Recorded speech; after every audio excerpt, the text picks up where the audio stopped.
Amigos míos, bienvenidos a bordo de este viaje de historias. Y hoy vamos a hablar sobre un acontecimiento que partió la historia de Roma en dos, pero también fue el punto de inflexión para la aparición del cristianismo. Pero de esto vamos a hablar después de invitarlos para que compartan y comenten estos contenidos con sus amistades alrededor de una buena taza de café. Los invito a que se suscriban en mi canal de YouTube, que es Néstor Armando Alzate, y lógico, este es mi canal oficial. Si en efecto a ustedes les gustan estos contenidos, denle me gusta, denle like, activen la campanita para recibir notificaciones. Y recuerden que también tenemos a disposición de ustedes nuestra línea de WhatsApp 310-692-0672. Allí ustedes pueden enviarme los comentarios que deseen y hacerme los aportes que a bien tengan. Decía pues que este es un acontecimiento que partió la historia de Roma en dos. Y la partió porque desde ese momento tuvieron que reconstruirla totalmente. Y decíamos que fue el punto de inflexión para la aparición del cristianismo, porque en ese momento ya se puede decir que apareció el cristianismo ya no como una derivación, una secta del judaísmo, sino como una confesión religiosa o una religión en propiedad. Pues este evento tuvo un eje principal, que fue un gran incendio. Y se supone que el artífice de todo esto fue un emperador llamado Nerón. Pues la historia se remonta al año 64 después de Cristo. Nerón había llegado al trono en el año 54 y él gobernó hasta el año 68. Subió al trono a los 16 años, hijo de Agripina. Él sucedió a su papá porque fue adoptado por él, pero de todas maneras era familiar, que era Claudio. Se supone que Agripina envenenó a Claudio para que Nerón pudiera llegar al trono. Los primeros años de Nerón fueron maravillosos.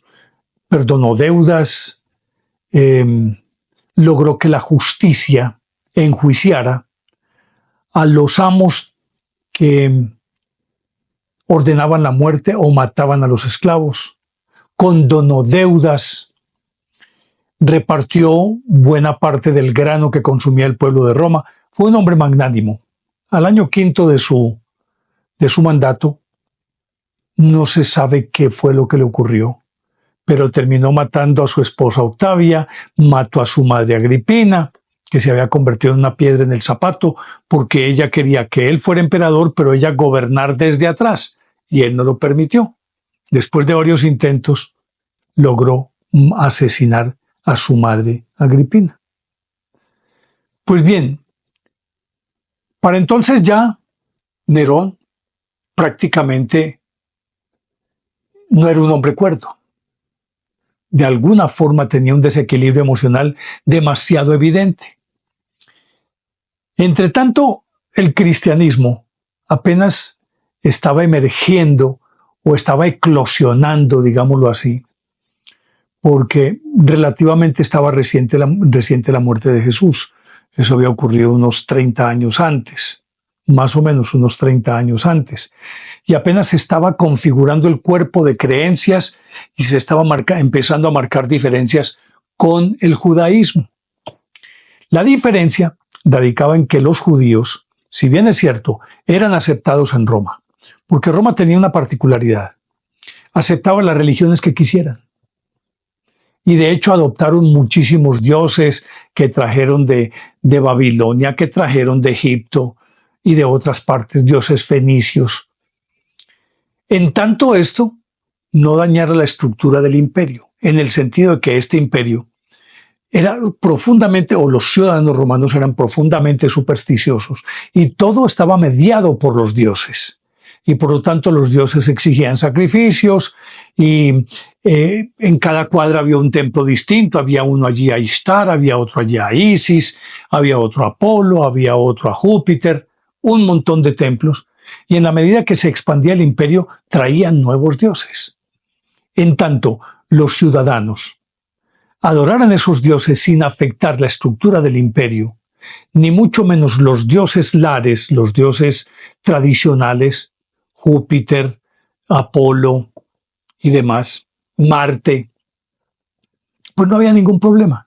Pero le incluían un elemento más, y era que los emperadores, ya era el primero fue Augusto, el segundo fue Tiberio, el tercero Calígula, el cuarto Claudio, Nerón era el quinto emperador Nerón. Por lo tanto, era muy joven esa estructura como monarquía. Pero ya entonces habían divinizado a Augusto y le tenían su templo. Y todos los que llegaban se deificaban. Nerón no era la excepción. El pueblo tenía que ir a rendirles culto, hacerles ofrendas, sacrificios. Y mientras los judíos, que se mantenían separados, que no querían saber absolutamente nada de los dioses paganos, pues no se mezclaban con los romanos, sino que ellos se mantenían aparte. Pero resulta que esta secta que se había derivado del judaísmo, que estaba a punto de convertirse ya en una religión establecida, la de los cristianos, que todavía no se les conocía como cristianos, tenía la particularidad de que encajaban en todos los estratos sociales. Había esclavos, había gladiadores, había matronas, había esclavas, había funcionarios del imperio, militares, gente que ocupaban posiciones preponderantes en la corte, y todos habían, o bueno, no todos, sino algunos, habían recibido el mensaje de Cristo y se habían convertido. Por lo tanto, se habían infiltrado en la estructura misma del imperio. A diferencia de los judíos que no se separaban y hacían su vida completamente aparte, estos no. Y con el agravante de que como ellos no estaban dispuestos a hacer lo que hacía el pueblo o todos los ciudadanos, rendirles culto a los dioses paganos, a los emperadores, hacer sacrificios, hacer ofrendas, sino que para ellos existía un Dios que era el innombrable y punto. Por lo tanto, no transigían con nada, de nada. Y por lo tanto, a pesar de que todavía eran relativamente pocos, de todas formas, su penetración había sido muy efectiva y el mensaje había calado profundamente, porque además atacaba las estructuras mismas del imperio, que estaba, digámoslo, dividida en castas, ¿no? Los optimates, o sea, los ricos, los patricios, luego estaban los comerciantes, luego estaban los trabajadores y luego estaban los esclavos. Pero esta religión pregonaba que todos, absolutamente todos, eran iguales ante los ojos de Dios. Era algo altamente subversivo para la doctrina del imperio. ¿Cómo así que todos somos iguales? Si los romanos eran una élite que tenía una ciudadanía que era específica para ellos, y los pueblos dominados por ellos, ninguno tenía ciudadanía romana. Algunas veces concedían como honor o por méritos ganados, ya sea por su obsequiosidad o porque eran demasiado,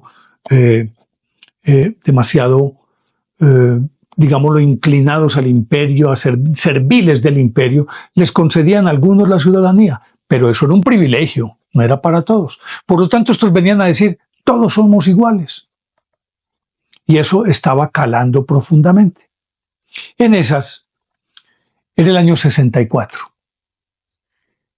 Pues Nerón se fue a pasar vacaciones a su villa de Anzio o Antium, a unos 50 kilómetros de Roma. Ya el verano estaba en toda su fina, entendiendo que el verano romano como que es una cosa terrible, porque es un calor pegajoso, y por lo tanto los ricos de Roma todos huían de Roma.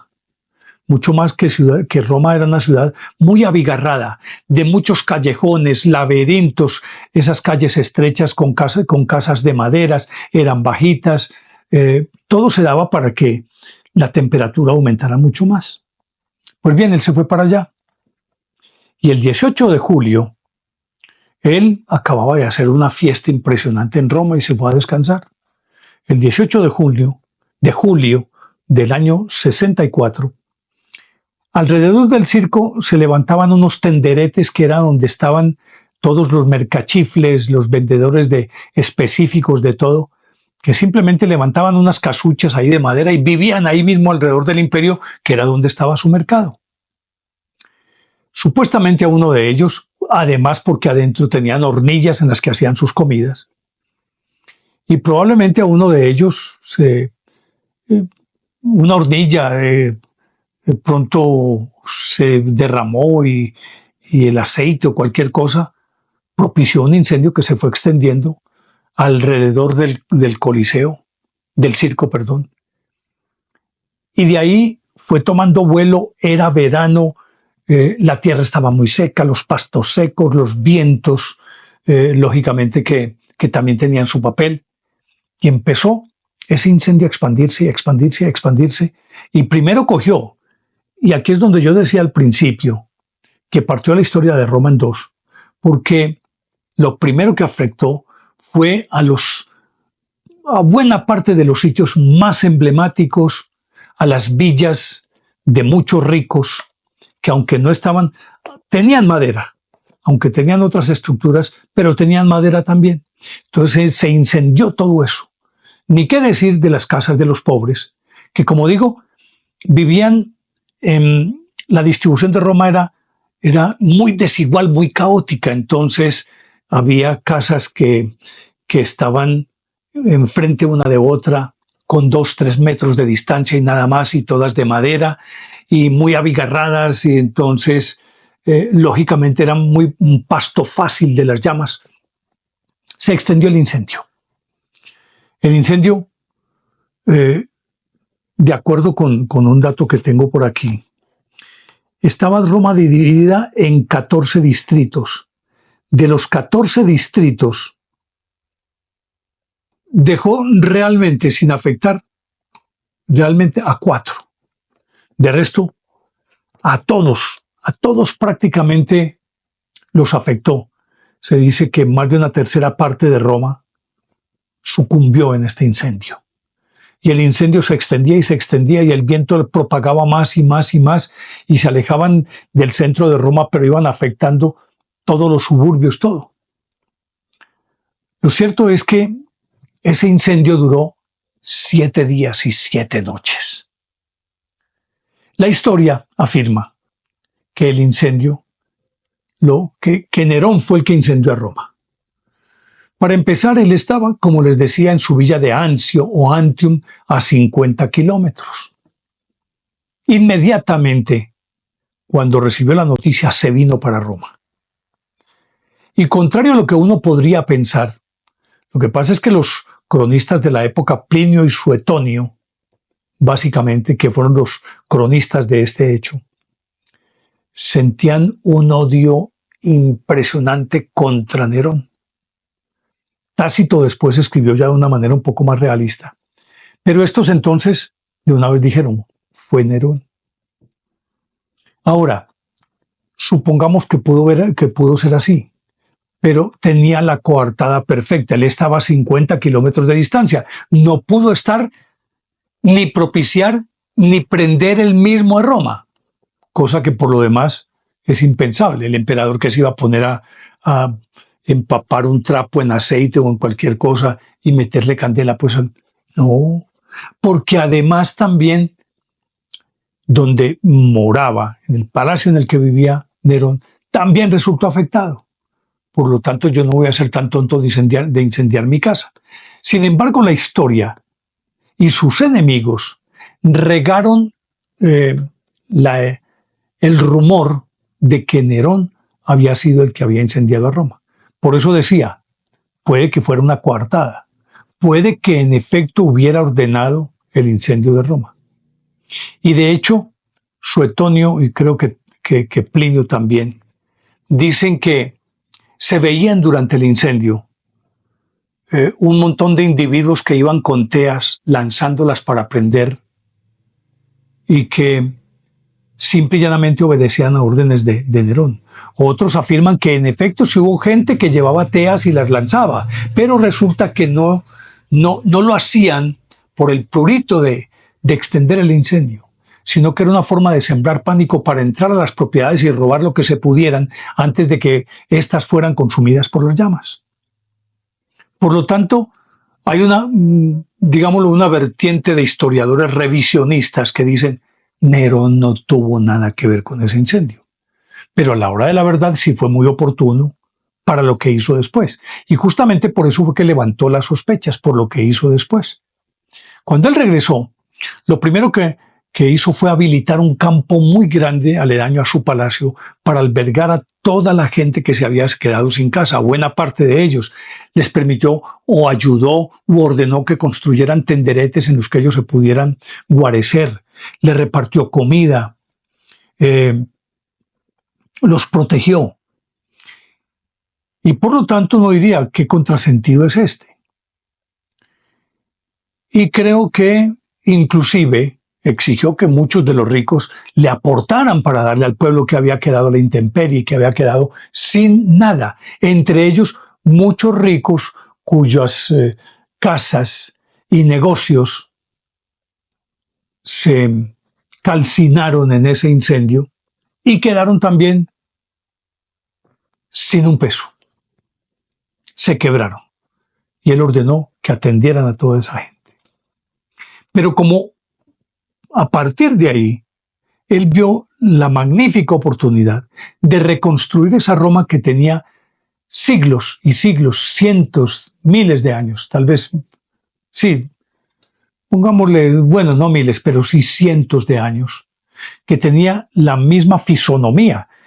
Era la misma Roma, las mismas casuchas, los mismos tenderetes, todo de madera, todo supremamente inflamable, una ciudad que se prestaba para todo, con unos suburbios como uno, y ahí viene la palabra suburbio de Suburra o Subura, que era el barrio, digámoslo, más pobre, en donde se congregaban pues los más pobres del pueblo o de la ciudad, pero por razones lógicas, allí llegaban todos los maleantes, todos los bandidos, era allá. Y entonces era no solamente un sitio de mucho hacinamiento, sino de muchísima peligrosidad. Y este sitio de la Suburra era donde estaban todos los prostíbulos y todo esto. Pues todo eso también, a la hora de la verdad, quedó destruido. Entonces lo que hizo Nerón fue ordenar que se reconstruyera toda Roma. Le financió a quienes podían construir su propia casa. Ordenó a su arquitecto Celere, se llamaba, que trazara una ciudad diferente, porque sitios como la Suburra y otros era lo que hacían demasiado caótica esta ciudad, y por eso muy estrechos callejones, y salir en Roma por la noche creo que era el acto más peligroso que podía hacer un individuo. Todo el mundo tenía que salir escoltado. Los ricos tenían sus escoltas, los pobres iban armados, pero no se podía salir, precisamente porque ser tan laberíntica esta ciudad, hacían un daño aquí y se escapaban en 30 segundos por esa red tan intrincada de callejuelas y laberintos que terminaban en nada y todos se podían esconder. Pues entonces empezó la reconstrucción y en efecto financió la construcción de viviendas. Ordenó que se empezara a construir más en piedra que en madera, por lo menos lo más fundamental que fuera en piedra. Ordenó que las casas no quedaran contiguas, sino que estuvieran levemente separadas e hizo ampliar las calles para que fueran más transitables por un lado y que fueran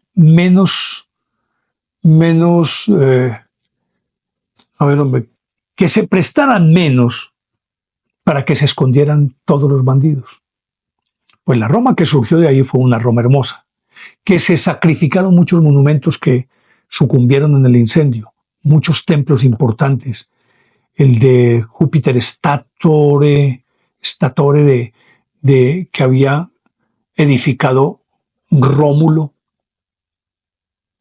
y otros de Numa Pompilio, los más antiguos, los más hermosos, quedaron devastados, aunque después los reconstruyeron. Pero toda la parte arquitectónica, patrimonial, desapareció ahí.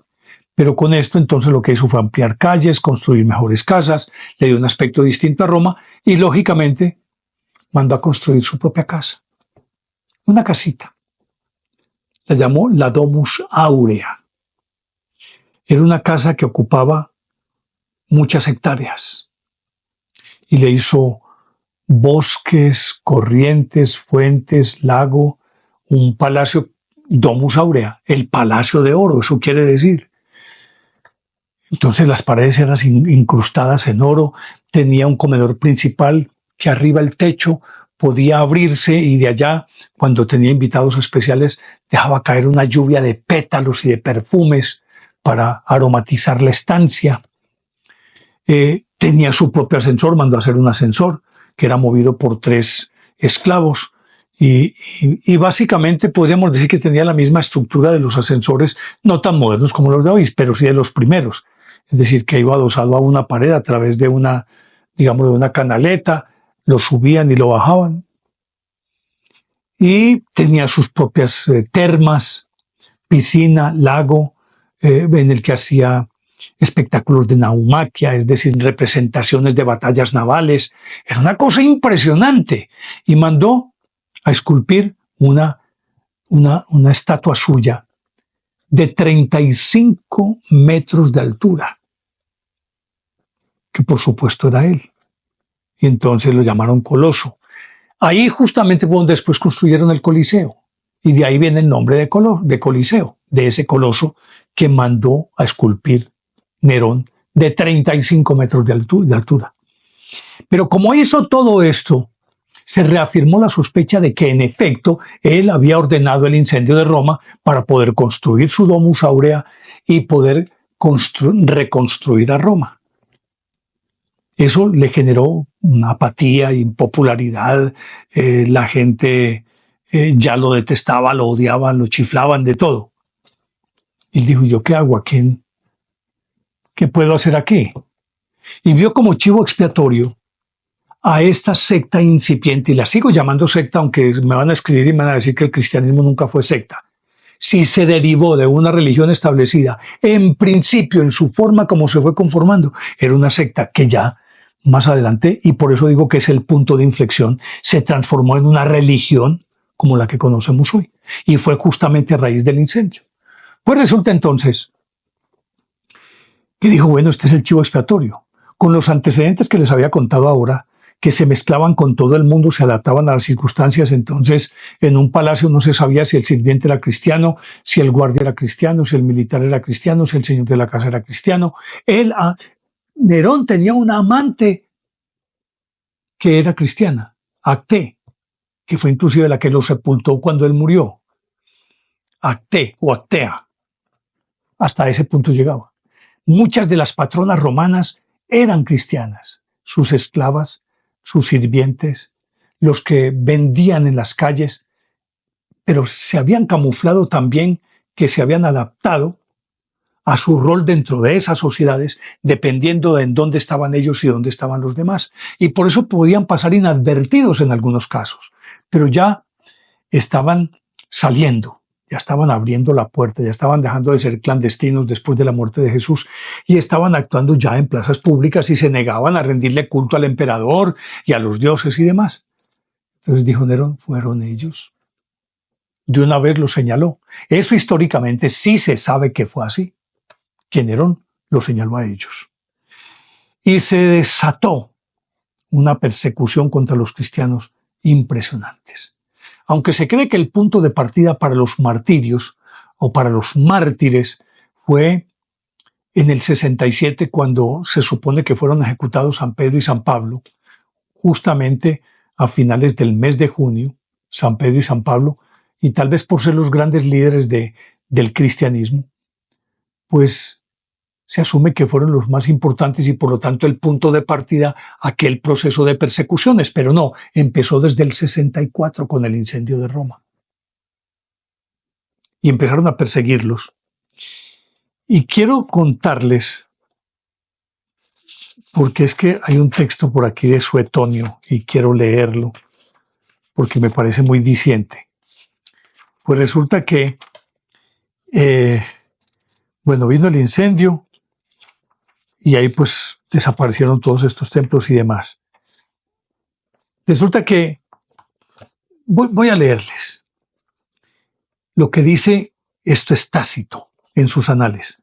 Y así Nerón, para divertir esta voz y descargarse, dio por culparlos, estoy leyéndolo porque este es un latín antiguo pues, dio por culpados de él a los cristianos y comenzó a castigar con exquisitos géneros de tormentos a unos hombres aborrecidos del vulgo por sus excesos, llamados comúnmente cristianos.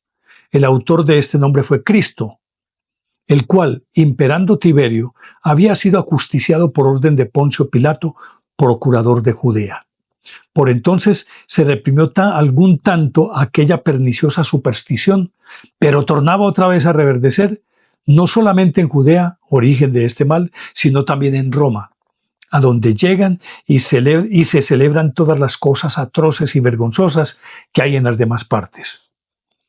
Fueron, pues, castigados al principio los que profesaban públicamente esta religión, y después por indicios de aquellos una multitud infinita, no tanto por el delito del incendio que se les imputaba como por haberles convencido de general aborrecimiento al género humano. Y oigan esta parte, quiero leerla. Añadióse a la justicia que se hizo de estos la burla y el escarnio, con que se les daba muerte. A unos vestían de pellejos de fieras, los envolvían en pieles de fieras, para que de esta manera los despedazasen los perros. A otros ponían en cruces, a otros echaban sobre grandes rimeros de leña, a los cuales, en faltando el día, pegaban fuego para que ardiendo con ellos sirviesen de luminarias en las tinieblas de la noche. Y dicen que Nerón, es que es mejor leerlo, definitivamente. Había Nerón dispuesto para este espectáculo sus huertos y él celebraba las fiestas circenses. Allí, en hábito de auriga, el que conducía los carros, pues, en hábitos de auriga, se mezclaba unas veces con el vulgo a mirar el regocijo, otras se ponía a guiar su coche como acostumbraba. Y así, aunque culpables estos y merecedores del último suplicio, movían con todo eso a compasión y lástima grande, como personas a quienes se quitaba la vida no por provecho público, sino para satisfacer la crueldad de uno solo. Esto lo escribía Tácito. Pues así fue como culparon a los cristianos del incendio de Roma. Y digo que, al principio dije que fue el punto de inflexión, porque realmente desde ese momento, Tácito está escribiendo es posterior. Pero recordemos que el título de cristianos fue acuñado en Antioquía. Ya se les llamó cristianos por primera vez. Pero él, como escribió posteriormente Tácito, entonces ya habla de cristianos. Sea como fuere, es el punto de inflexión para reconocer el comienzo ya de la religión cristiana. Fue este momento en el que aquellos que hasta el momento habían vivido de manera clandestina y mezclados aquí, allá, acullá, y muy subrepticiamente iban evangelizando, ahora muchos de ellos dijeron, estoy aquí, voy a morir por lo que creo. Y entonces públicamente se dieron a conocer y salían y desafiaban a las autoridades para que los martirizaran. Porque si Cristo había muerto en la cruz de esa manera, ¿por qué no ellos podían morir en su nombre? Ahí fue cuando apareció esa actitud temeraria, valiente, osada, estoica. Y desde ese momento entonces, si bien es cierto, Nerón sacrificó un montón de gente, le dio dignidad a este movimiento cristiano, que por fin entendió que no podía seguir merodeando ni infiltrándose, sino que tenía que ser de frente y como fuera. Y tal vez eso fue lo que hizo que estos cristianos inauguraran a partir de ese momento unas persecuciones que duraron hasta el 300, que se podían hacer hasta el 312, cuando ganó Constantino la batalla del puente Milvio y luego promulgó el edicto de Milán, mediante el cual prohibía la persecución de los cristianos. Pero durante esos 300 años, a partir de este momento, vinieron todas esas persecuciones, unas bárbaras, la de Decio, la peor de todas, la de Diocleciano, y todos los que llegaban los perseguían. Pero ya ellos, a partir de este momento, se convirtieron en héroes y simplemente van a crucificar, crucifíqueme, yo creo en esto y crucifíqueme como quiera. Por eso decía al principio que fue el punto de inflexión para la aparición del cristianismo como religión. Y fue el punto de quiebre de Roma por su reconstrucción urbanística, que le dio ya otro tinte a una ciudad mucho más, más urbe, menos pueblo y más urbe, porque desde ese momento la Roma que se construyó a partir de ahí fue espléndida en su construcción, en su urbanismo. Por lo tanto, también cambió a Roma. Y, como decía, cambió el cristianismo, que desde ese momento dejó de ser clandestino para convertirse en una religión que defendía lo suyo. Esa fue la importancia de este incendio de Roma y de que a los cristianos se les hubiera culpado de ello, porque a partir de ese momento perdieron el temor y el cristianismo floreció hasta convertirse en religión de Estado, no con el edicto de Milán del 313, sino que ahí fue simplemente una autorización, o mejor, una prohibición para ser perseguidos, o sea, una autorización para que profesaran en público su fe. Pero realmente como religión de Estado fue oficialmente convertida en religión de Estado en el 381, mediante el edicto de Tesalónica que dictó Teodosio el Grande. Ahí sí ya, a partir de ese momento, fue religión oficial. Pero hasta este momento, desde el 313 hasta el 381, simplemente no los podían perseguir. Florecieron y adquirieron estatus social. Pero como religión oficial de Estado, apenas en el 381. Quería contarles esta historia porque yo creo que su trascendencia es demasiado evidente, tanto para Roma como para los cristianos, y fue factor fundamental para la expansión del imperio y la expansión del cristianismo. Hemos llegado al final. Espero que les haya gustado esta historia. De ser así, denle me gusta, activen la campanita para recibir notificaciones y les dejo la inquietud de siempre. ¿Les parece lógica o ilógica esta historia? Son ustedes quienes deciden. Y los espero en el próximo viaje de historias, que con seguridad va a ser fascinante. Chao.